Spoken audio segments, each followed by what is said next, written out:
Bharat Ratna doctor Bhimrao Ambedkar ಅವರಿಗೆ ಕೋಟಿ ಕೋಟಿ ನಮನ. ಇವರ ಜೀವನವನ್ನು ಆಧರಿಸಿ ಈ ಧಾರಾವಾಹಿಯನ್ನು ನಿರ್ಮಿಸಲಾಗಿದೆ. ರಾಷ್ಟ್ರಕ್ಕೆ, ರಾಷ್ಟ್ರದ ಜನರಿಗೆ ಅಂಬೇಡ್ಕರರ ಕೊಡುಗೆ ಅಪಾರ. ಹಲವಾರು ಅಧಿಕೃತ ಪುಸ್ತಕಗಳನ್ನು ಆಧರಿಸಿ ಈ ಕಥೆಯನ್ನು ತಮ್ಮ ಮುಂದೆ ಇಡಲಾಗಿದೆ. ಈ ಧಾರಾವಾಹಿಯನ್ನು ವಾಹಿನಿಯು ನಿಷ್ಠೆಯಿಂದ ನಿರ್ಮಿಸಿದ್ದು, ಬಾಬಾ ಸಾಹೇಬರ ಜೀವನ ಮತ್ತು ಸವೆಸಿದ ಹಾದಿ ಪ್ರತಿಯೊಬ್ಬರಿಗೂ ಸ್ಫೂರ್ತಿ ನೀಡುತ್ತದೆ ಎಂಬುದನ್ನು ವಾಹಿನಿಯು ಬಲವಾಗಿ ನಂಬಿದೆ. ನಾಳೆನು ಮತ್ತೆ ನಂದೇ ತಪ್ಪು ಅಂತ ತಿಳ್ಕೊಂಡು ನೀವ್ ಇನ್ನೊಂದು ಹುಡುಗಿ ಜೊತೆ ಮದ್ವೆ ಆಗಿ ಮನೆ ಕರ್ಕೊಂಡ್ ಬಂದು 4 ದಿನ ಆದ್ಮೇಲೆ ಸತ್ಯ ಏನು ಅಂತ ಗೊತ್ತಾಗಿದ್ರೆ ಏನ್ ಮಾಡ್ತಿದ್ರಿ ನೀವು? ಏನ್ ಹೇಳ್ತಿದ್ರಿ ನನ್ಗೆ? ನನ್ನಿಂದ ತಪ್ಪಾಗೋಯ್ತು ಅಂತಿದ್ರಾ? ಕ್ಷಮಿಸು ಅಂತ ಕೇಳ್ತಿದ್ರಾ? ಇಲ್ಲಿವರೆಗೂ ಆಗಿದ್ದಾಯ್ತು, ಈಗ್ಲೂ ಅರ್ಥ ಮಾಡ್ಕೊಂಡಿಲ್ಲ ನನ್ನನ್ನ. ಸಂಬಂಧಗಳನ್ನ ಹೀಗೆಲ್ಲ ಕಾಪಾಡ್ಕೊಳ್ಳೋದು ಸಾಕ್ ಮಾಡು ನಿನ್ ಮಾತ್ನ. ಇನ್ನೂ ಏನೂ ಆಗೇ ಇಲ್ಲ. ಮುಂದೆ ಹೀಗಾಗುತ್ತೋ ಇಲ್ವೋ ಗೊತ್ತಿಲ್ಲ. ಅದನ್ನ ನೆನ್ಸ್ಕೊಂಡೀಗ ದೂರ ಆಗ್ತೀಯಾ? ಬಾಲಣ್ಣ,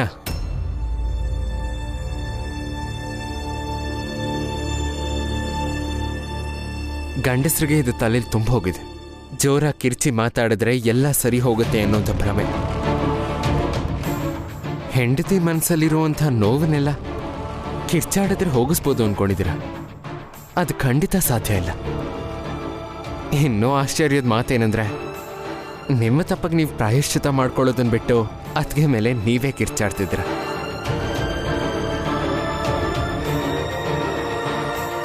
ಭೀಮಾ, ದಯವಿಟ್ಟು ಭಾಷಣ ಮಾಡಕ್ ಶುರು ಮಾಡ್ಬೇಡ. ಬಾಲಣ್ಣ, ಎಲ್ಲ ಸರಿ ಇದ್ದಾಗ ಸಂಬಂಧ ಚೆನ್ನಾಗೇ ಇರುತ್ತೆ. ಒಬ್ರ ಮೇಲೊಬ್ರಿಗೆ ಬೆಲೆ ಇರುತ್ತೆ, ಒಬ್ರ ಮೇಲೊಬ್ರಿಗೆ ಪ್ರೀತಿ ಮರ್ಯಾದೆ ಇರುತ್ತೆ. ಆದ್ರೆ ಸಂಬಂಧದ ದೊಡ್ಡ ಪರೀಕ್ಷೆ ಬರೋದು ಮನಸ್ತಾಪ ಬಂದಾಗ, ವ್ಯತ್ಯಾಸ ಆದಾಗ, ನಂಬಿಕೆಗೆ ಮೋಡ ಕವ್ದಾಗ. ಒಬ್ರಿಗೊಬ್ರು ಎದುರುಗಡೆ ಇಲ್ಲ ಅಂದ್ರೂ ಅವರು ಮರ್ಯಾದೆ ಕೊಡೋದಕ್ಕೆ ಮರೆಯೋದೇ ಇಲ್ಲ. ಒಬ್ರಿಗೊಬ್ರಿಗೆ ಜವಾಬ್ದಾರಿ ಇರಬೇಕು. ಆದ್ರೆ ಬಾಲಣ್ಣ, ಒಂದ್ ಸ್ವಲ್ಪ ವ್ಯತ್ಯಾಸ ಆಗಿದ ತಕ್ಷಣ ನೀವು ಬದಲಾಗ್ಬಿಟ್ರಲ್ಲ. ಇದೇ ಕರುಣಾತ್ಗೆ ಮನ್ಸಲ್ಲಿರೋ ದುಃಖ. ಅದಕ್ಕೆ ಇಲ್ಲಿಂದ ಹೋಗ್ತೀನಿ ಅಂತಿರೋದು.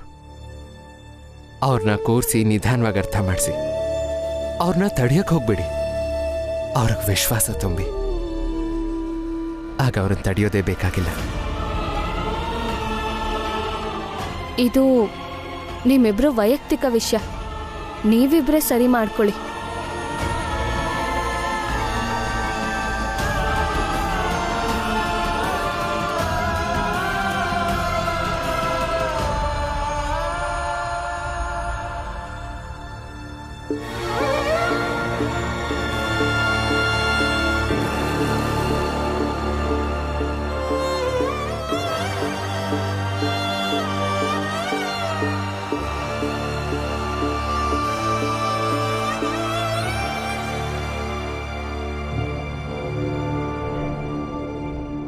ಅಪ್ಪ, ಎದ್ದೇಳಿ ಅಪ್ಪ. ಇನ್ನೂ ಎಷ್ಟೊತ್ತು ಹೀಗೆ ಕೂತಿರ್ತೀರಾ? ಎದ್ದೇಳಿಪ್ಪ, ಮನೆಗೆ ಹೋಗೋಣ. ಇಲ್ಲ, ನಾನು ಮನೆಗೆ ಬರೋದಿಲ್ಲ. ನಾನು ಮೇಘನಾಥ.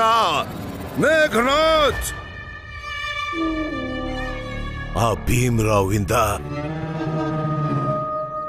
ಅಲ್ಲಿರೋ ಎಲ್ರ ಮುಂದೇನೂ ನನ್ಗೆ ಅವಮಾನ ಆಗೋಗಿದೆ.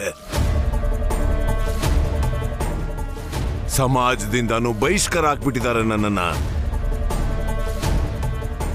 ಹೋಗಿರೋ ನನ್ನ ಮರ್ಯಾದೆನ ನಾನು ಯಾವತ್ತೂ ಗಳಿಸೋದಕ್ಕಾಗಲ್ಲ.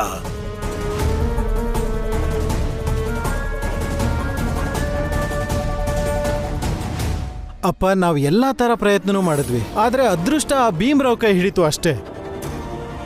ಅಪ್ಪ, ನಾವು ಆ ಭೀಮರಾವ್ನ ಸುಮ್ಮನೆ ಮಾತ್ರ ಬಿಡಲ್ಲ. ಆದ್ರೆ ನಿಮ್ಮನ್ನ ಈ ಸ್ಥಿತಿಲಿ ನೋಡಕ್ಕಾಗ್ತಿಲ್ಲ ಅಪ್ಪ. ದಯವಿಟ್ಟು ಎದ್ದೇಳಿ, ಮನೆಗೆ ಹೋಗೋಣ, ನಡೀರಿ.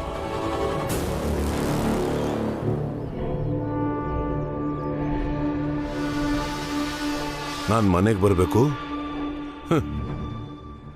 ನಾನು ಮನೆಗೆ ಬರಬೇಕು ಅಂತ ನಿಮ್ಮಿಬ್ಬರಿಗೂ ಇಷ್ಟ ಇದೆಯಾ?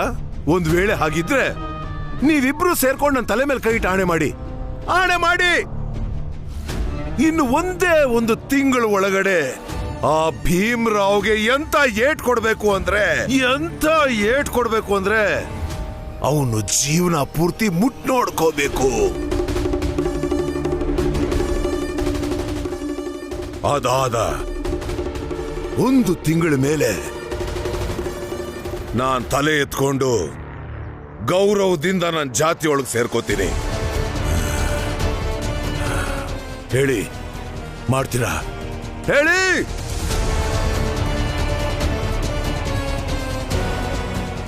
ಖಂಡಿತ ಅಪ್ಪ. ನಾವಿಬ್ರು ಆಣೆ ಮಾಡಿ ಹೇಳ್ತಾ ಇದೀವಿ.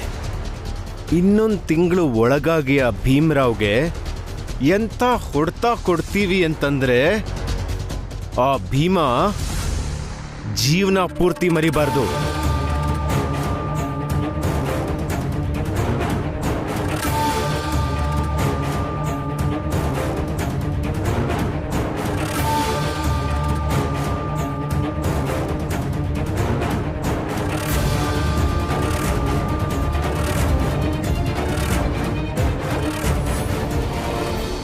ಎಲ್ಲ ಒಳ್ಳೇದೇ ಆಯ್ತು ನಂಗೆ. ಸದ್ಯ ಸುಮಿತ್ ನನ್ನ ಹೆಸರು ಬಾಯಿ ಬಿಡದೆ ಅಲ್ಲಿಂದ ತಪ್ಪಿಸ್ಕೊಂಡ್ಬಿಟ್ಟ. ಇಲ್ಲ ಅಂದಿದ್ರೆ ಇವತ್ತು ನನ್ನ ಪರಿಸ್ಥಿತಿ ಏನಾಗ್ತಿತ್ತು ಅಂತ ಹೇಳಕ್ಕಾಗ್ತಿರ್ಲಿಲ್ಲ. ಅತ್ತೆ, ಹೇಳಕ್ಕಾಗ್ದಿರೆ ಅಂತ ಪರಿಸ್ಥಿತಿಗೆ ತಳ್ಕೋಬಿಡಿ ನಿಮ್ಮನ್ನ. ನಂಗೆ ಬುದ್ಧಿ ಹೇಳಕ್ ಬರಬೇಡ. ನೀನ್ ನನಗೆ ಬುದ್ಧಿ ಹೇಳೋದ್ರಿಂದ ನಾನೇನು ನಿನ್ ಮೈದ್ನ ಭೀಮನ್ ಭಕ್ತಳೇನೂ ಆಗಲ್ಲ. ನಾನು ಹೇಗಿದ್ದೀನೋ ಹಾಗೇನೆ ಇರ್ತೀನಿ.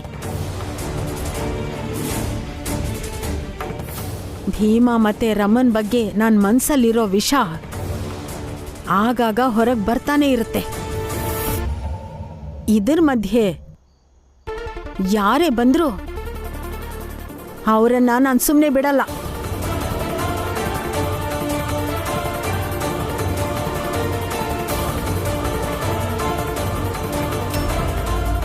ಅತ್ತೆ,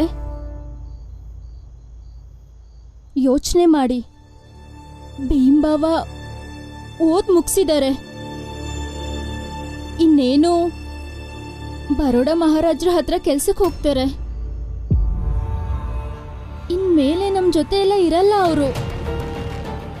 ಅದಕ್ಕೆ ಹಳೆದೆಲ್ಲ ಮರೆತು ಹೊಸ ಜೀವನ ಶುರು ಮಾಡಿ.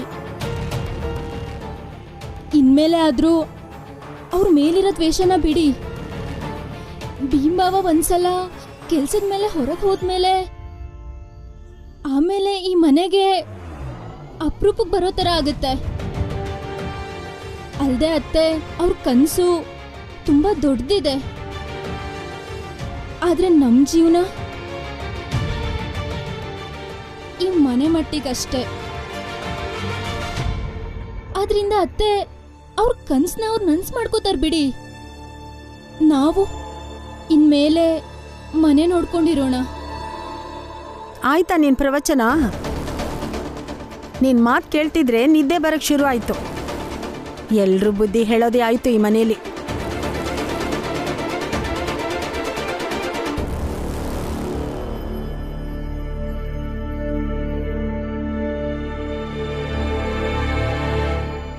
ರಮಾ, ಸಯ್ಯೋಜಿ ಮಹಾರಾಜರು ಕಳಿಸ್ಕೊಟ್ಟಿದ್ರಲ್ಲ ಕಾಗದಗಳು, ಅದು ಅಪ್ಪನ ಹತ್ರ ಇದೆ, ತಗೊಂಬ ಅದನ್ನ. ಇವತ್ತಿಂದ ಸ್ವಲ್ಪ ಅದ್ರ ಕಡೆ ಗಮನ ಹರಿಸ್ಬೇಕು.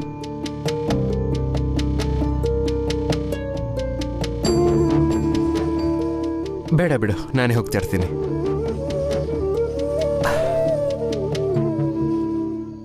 ತಗೋ ನಿನ್ ಫೈಲ್ಸು. ಕೊಡಿ. ಇರಿ, ಇಸ್ಕೋತೀನಿ.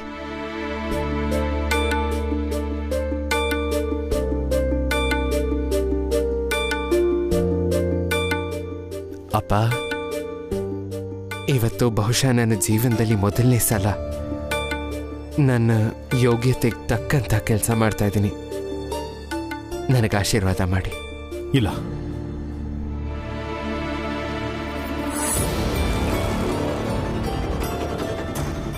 ಅಂದ್ರೆ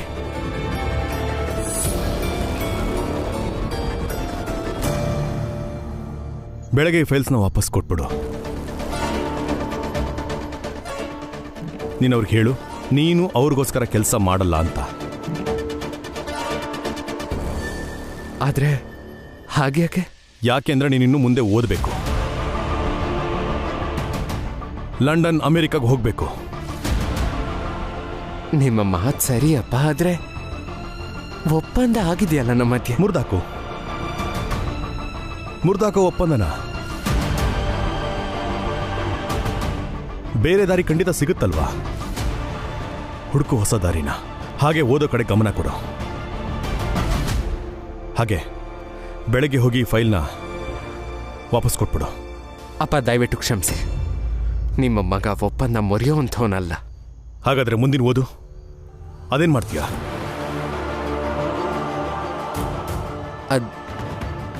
ಅದು ನನಗೆ ಗೊತ್ತಿಲ್ಲ, ಆದರೆ ಅದೇನಾದರೂ ಆಗಲಿ, ಆದರೆ ನಾನು ಒಪ್ಪಂದನ ಮುರಿಯೋದಿಲ್ಲ. ಅದಕ್ಕೆ ನಾನು ಈ ಫೈಲ್ಸನ್ನು ವಾಪಸ್ ಕೊಡೋದಿಲ್ಲಪ್ಪ.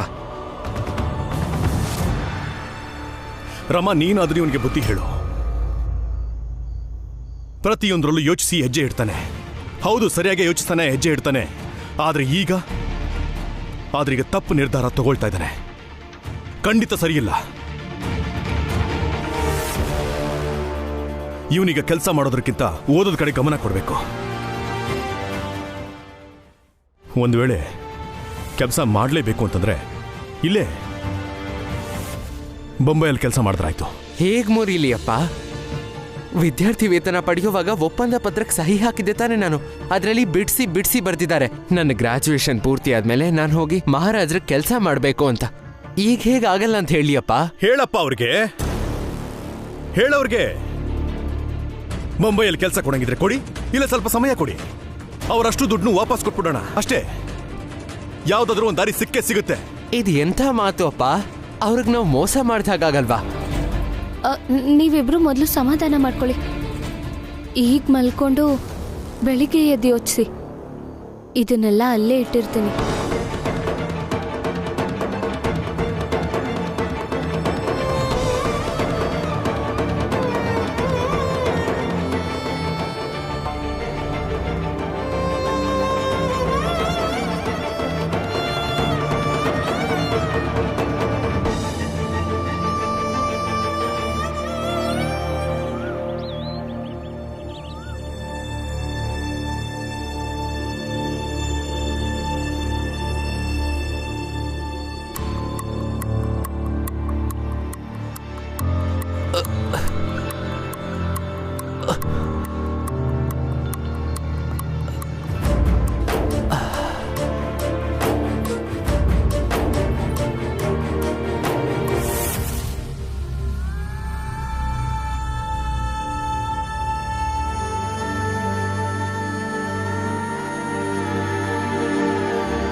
ಅಪ್ಪನ ಹತ್ರ ಇನ್ಮೇಲೆ ವಾದ ಮಾಡಕ್ ಹೋಗ್ಬಾರ್ದು. ಹೌದು. ಹಾಗೆ ಅಪ್ಪಂಗೆ ಮೊದಲೇ ಹುಷಾರಿಲ್ಲ. ಇದ್ರ ಬಗ್ಗೆನೂ ಯೋಚಿಸ್ಬೇಕು ನೀವು. ಹೌದು. ನನಗೇನು ಅನ್ನಿಸ್ತಿದೆ ಅಂದ್ರೆ, ನೀನೇ ಒಂದ್ಸಲ ಹೋಗಿ ಅಪ್ಪನ ಹತ್ರ ಮಾತಾಡು. ಅವ್ರು ಖಂಡಿತ ಒಪ್ಕೋತಾರೆ. ಅಲ್ಲದೆ ಅವ್ರು ನಿನ್ನ ಮುಂದೆ ವಾದ ಕೂಡ ಮಾಡಲ್ಲ. ನಾನೇನಾದರೂ ಹೇಳಿದ್ರೆ ಸುಮ್ಮನೆ ಮಾತು ಬೆಳೀತೆ. ಸರಿ, ನಾನು ಮಾತಾಡ್ತೀನಿ. ಆದ್ರೆ ಈ ಸಲ ಅಪ್ಪ ಒಪ್ಕೋತಾರೆ ಅನ್ನೋ ನಂಬಿಕೆ ಇಲ್ಲ. ಅಪ್ಪನ ಒಪ್ಪಿಸ್ಲೇಬೇಕು. ಹೇಗಾದ್ರೂ ಮಾಡಿ ಅಪ್ಪನ ಒಪ್ಸೋದು ನಿನ್ನ ಜವಾಬ್ದಾರಿ ಅಂತ ನಂಬಿದ್ದೀನಿ ರಮ. ಅದು ನನ್ನ ಕೈಯಲ್ಲಾಗೋ ವಿಷಯ ಅಲ್ಲ. ಪ್ರಯತ್ನ ಪಡ್ತೀನಿ.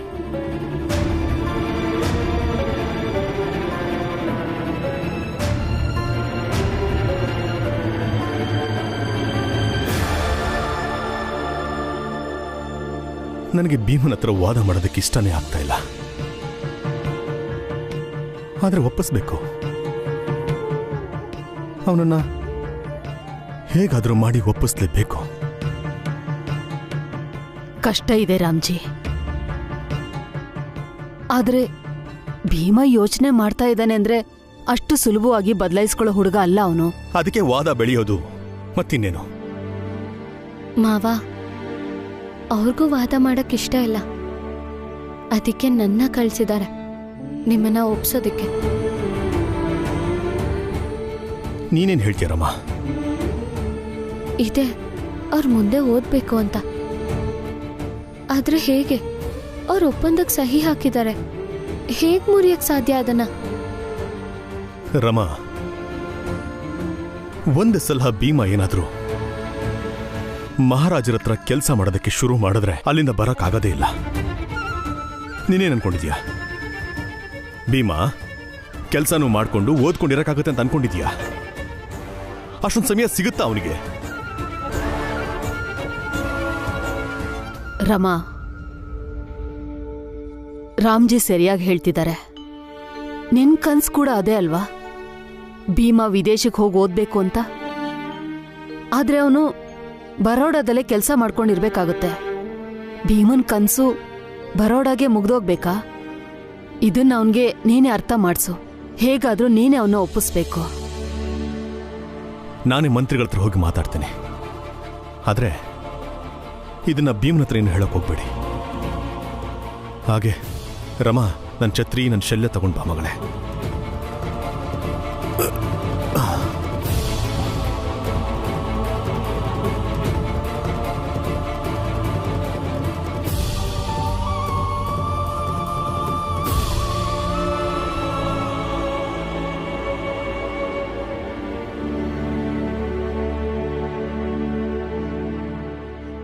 ಅತ್ತೆ, ಮತ್ತೆ ಅಪ್ಪ ಮಗನ ಮಧ್ಯೆ ದೊಡ್ಡದಾಗಿ ಬಿರುಕು ಮೂಡೋದು ನನಗೊಂದು ಸ್ವಲ್ಪನೂ ಇಷ್ಟ ಇಲ್ಲ.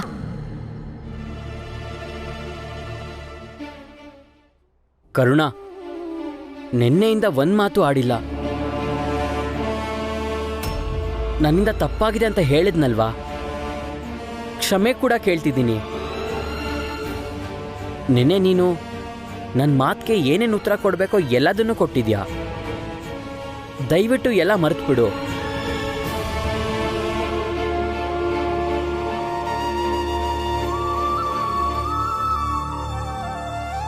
ನೋಡು, ನೀನು ಈ ಮೌನ ನನಗೆ ಕೋಪ ಬರಿಸ್ತಿದೆ.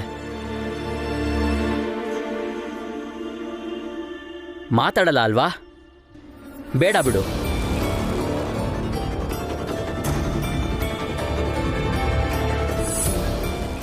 ನಿಂತ್ಕೊಳ್ಳಿ ಅತ್ತೆ.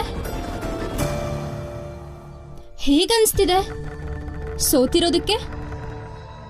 ನಿಮ್ ಉಪಾಯ ಕೈ ಕೊಟ್ಟಿದ್ದಕ್ಕೆ? ಮನ್ಸಲ್ ವಿಷ ಇಟ್ಕೊಂಡು ಮಾಡಿದ ಪ್ರಯತ್ನಕ್ಕೆ ಇವ್ರು ಸೊಪ್ಪು ಹಾಕ್ಲಿಲ್ವಲ್ಲ? ಇದೇ ನಂಗೆ ಮೊದಲನೇ ಸೋಲಲ್ಲ, ಬೇಕಾದಷ್ಟು ಸಲ ಸೋತಿದ್ದೀನಿ ನಾನು. ನನ್ನೆದುರು ಸಾಕಷ್ಟು ಜನ ಗೆದ್ದಿದ್ದಾರೆ, ಆದರೆ ನಾನು ಯಾವತ್ತೂ ಆಗಲ್ಲ ಅಂತ ಕೈ ಕಟ್ ಕೂತಿಲ್ಲ. ನಾನು ಒಂದಲ್ಲ ಒಂದಿನ ಗೆದ್ದೇ ಗೆಲ್ತೀನಿ. ನಿಮ್ಗೆ ಸೋಲು ಕಟ್ಟಿಟ್ಟ ಬುತ್ತಿ ಎಲ್ಲರೂ ಸೋಲ್ತೀರಾ. ಈಗ ಹೋಗಿ ನೀನ್ ತುಂಬಾ ಖುಷಿಯಾಗಿರು, ಹೋಗು. ಆದ್ರೆ ಒಂದು ಖುಷಿ ಪಡಕ್ಕಿಂತ ಮುಂಚೆ ಒಂದು ಮಾತು ತಲೆಯಲ್ಲಿರ್ಲಿ. ಬಾಲ ಮತ್ತೆ ನಿನ್ನ ಮಧ್ಯೆ ಇರೋ ಸಂಬಂಧ ಎಲ್ಲ ಸರಿ ಇದೆಯಾ ಈಗ? ಇಷ್ಟೊಂದು ಖುಷಿ ಪಡಕ್ಕೆ?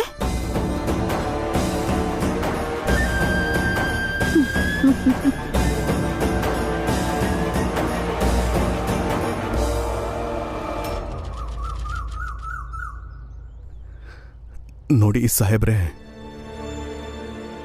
ನಾವು ಭೀಮನ ಮುಂದೆ ಓದಿಸ್ಬೇಕು ಅಂತ ಅನ್ಕೊಂಡಿದ್ದೀವಿ. ಅದಕ್ಕೆ ನಾವು ಒಂದು ನಿರ್ಧಾರ ತಗೊಂಡಿದ್ದೀವಿ. ನಾವು ಮಹಾರಾಜರಿಗೆ ಎಲ್ಲ ದುಡ್ಡನ್ನು ವಾಪಸ್ ಕೊಡೋಣ ಅಂತ. ಹಾಗೆ ಮಹಾರಾಜರು ಕೂಡ ಮಾಡ್ಕೊಂಡಿರೋ ಒಪ್ಪಂದನ ರದ್ದು ಮಾಡಬಹುದಾ ಅಂತ. 2 kg ಬೇಕಾ 3 kg ಬೇಕಾ? ಅಂದ್ರೆ ಬೆಲೆ ಬೇಕಾದ್ರೆ ಸ್ವಲ್ಪ ಹೆಚ್ಚು ಕಮ್ಮಿ ಮಾಡ್ಕೊಳ್ಳೋಣ. ದುಡ್ಡು ಬೇಕಾದ್ರೆ ಆಮೇಲೆ ಕೊಟ್ಟರು ಆಯ್ತು. 2 kg ಬೇಕಾ 3 kg ಬೇಕಾ? ಸಾಹೇಬ್ರೆ, ನೀವೇನು ಹೇಳ್ತಿದ್ರೋ ನನಗೆ ಅರ್ಥ ಆಗ್ತಾ ಇಲ್ಲ. ಆಲೂಗಡ್ಡೆ, ಈರುಳ್ಳಿ, ಮೆಂತ್ಯ, ಶುಂಠಿ ಏನು ಬೇಕೋ ಹೇಳಿ. 2 kg ಸಾಕಾ 3 kg ಕೊಡ್ಲಾ? ನೋಡಿ ಸಾಹೇಬ್ರೆ, ಇದು ನನ್ನ ಮಗನ ಭವಿಷ್ಯದ ಪ್ರಶ್ನೆ. ಇವತ್ತು ನಮ್ಮ ಮನವಿನ ಮಹಾರಾಜರಿಗೆ ಹೇಳಿ ಒಪ್ಸಿದ್ರೆ ನನ್ನ ಮಗನ ಭವಿಷ್ಯ ನಿಮ್ಮಿಂದ ಉಜ್ವಲವಾಗುತ್ತೆ. ಸಾಕು ಮಾಡಿ. ನಾನಿಲ್ಲಿ ತರಕಾರಿ ಮಾರ್ತಾನೂ ಇಲ್ಲ ಕೊಂಡ್ಕೋತಾನೂ ಇಲ್ಲ. ಹೋಗು ಇಲ್ಲಿಂದ. ಹೋಗಿ ಭೀಮರಾವ್ ಹತ್ರ ಹೇಳು ನಾವೇನು ಕೆಲಸ ಕೊಟ್ಟಿದ್ದೀವೋ ಮುಗಿಸಿಡೋಕ್ಕೆ ನಾಳೆ ಸಂಜೆ ಒಳಗೆ ಬೇಕು ಅಂತ. ಇಲ್ಲ ಅಂದರೆ ಈ ರಾಜ್ಯದ ಕಾನೂನಿನ ಪ್ರಕಾರ ಶಿಕ್ಷೆ ಕೊಡಬೇಕಾಗತ್ತೆ. ಅದಕ್ಕೆ ಸಿದ್ಧವಾಗಿರು ಅಂತ.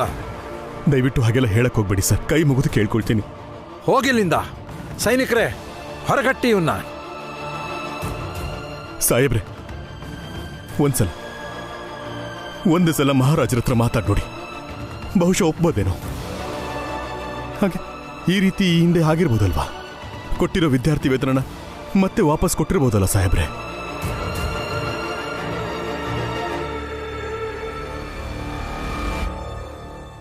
ಎದ್ದೇಳಿ ಮೇಲೆ.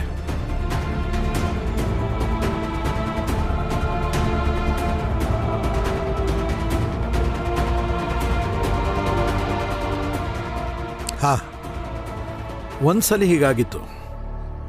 ಆದರೆ ಈ ತಪ್ಪಿಗೆ ಬಡ್ಡಿ ಸಮೇತವಾಗಿ ವಿದ್ಯಾರ್ಥಿ ವೇತನನ ಮಹಾರಾಜರಿಗೆ ಒಂದೇ ಸಲ ಕೊಡಬೇಕಾಗತ್ತೆ.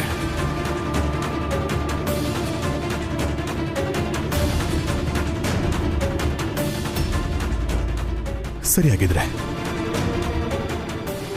ನಾನು ವ್ಯವಸ್ಥೆ ಮಾಡ್ತೀನಿ. ನಾನು ಹೇಗಾದರೂ ಮಾಡಿ ಅವ್ರು ಕೊಟ್ಟಿರೋ ಅಷ್ಟು ದುಡ್ಡನ್ನ ನಾನು ಮಹಾರಾಜರಿಗೆ ಖಂಡಿತವಾಗ್ಲೂ ವಾಪಸ್ ಕೊಟ್ಟೇ ಕೊಡ್ತೀನಿ.